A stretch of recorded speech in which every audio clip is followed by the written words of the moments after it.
నోట నవ్వును చూపి నొసట వెక్కిరించువాడు కాలనాగు కన్న కడు ప్రమాదంబయ్యా అనేటువంటి ఒక పద్యంలో ఎలా చెప్తాడంటే నోటితో నవ్వును చూపి బాగున్నారా అని చెప్పి పలకరిస్తాడు, కానీ నొసటితో మాత్రం వెక్కిరిస్తూ ఉంటాడట. వీడి మొహానికి వీడి ఇలా తగలడ్డాడే, ఇంకా బాగానే ఉన్నాడా అన్నట్టుగా లోపల అసూయతో ఒక కుతంత్ర స్వభావంతో మన పట్ల చెడు భావనని కలిగి ఉంటాడట. అలాంటి వ్యక్తి కాలనాగు కన్నా కడు ప్రమాదం బట. ఎందుకు అంటే మన పట్ల నిజమైనటువంటి శత్రుత్వాన్ని ప్రదర్శించేటువంటి వారి పట్ల దూరంగా ఉండగలుగుతాము, ఎందుకంటే వాళ్ళు శత్రువులని మనకు తెలుసు కాబట్టి.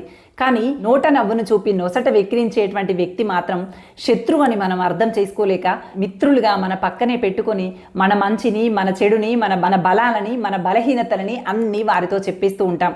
అలాంటి వాళ్ళు కాలనాగు కన్నా కడు ప్రమాదమైనటువంటి వ్యక్తులట. కాస్త జాగ్రత్తగా మెదులుతూ వారితో ఎంత మేరకు ఉండాలో అంత మేరకే ఉంటూ